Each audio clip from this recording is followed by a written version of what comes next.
За ажиллуулах юу хийсэн нэ? За ажиллуулах. За.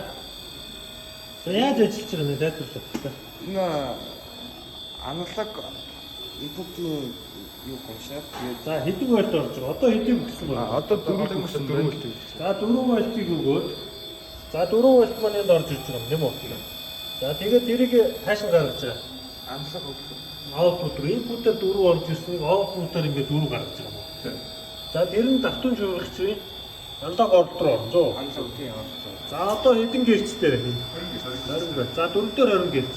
За жоохон нэмий 6 болгоё. 6 дээр 20 30 гэрц болчихно юу? 30 гэрц. Аргагүй шүү дээ. 10 50 чинь 6 30. Тийм 6. За ингээд энэ юу хийж байгаа юм бэ? Тэгэхээр аналог хүчлээр давтан шуургач ашиглаад хөдөлгүүрийн хурдаг хөдөлгөр. За энэ юунд ашиглах вэ одоо амьдрал дээр? шинэ мотор. Насосны хурд тааруулахад ашиглах юм тийм. За тэгээд тайлбарлалтай. Одоо энэ дээр ямар барган байна? Тэр эцээ 150 төгрөгөөр юу вэ? компьютер. Хизээ салж мэдэх юм. Одоо салгууд. Одоо ингээд одоо яа. За салгаад 2-оос доош. за 2-оос доош оруулаад салах юм нэ. Тийм. 20 бас баг болоо шууд унтрна. За чинь. Удирцаа.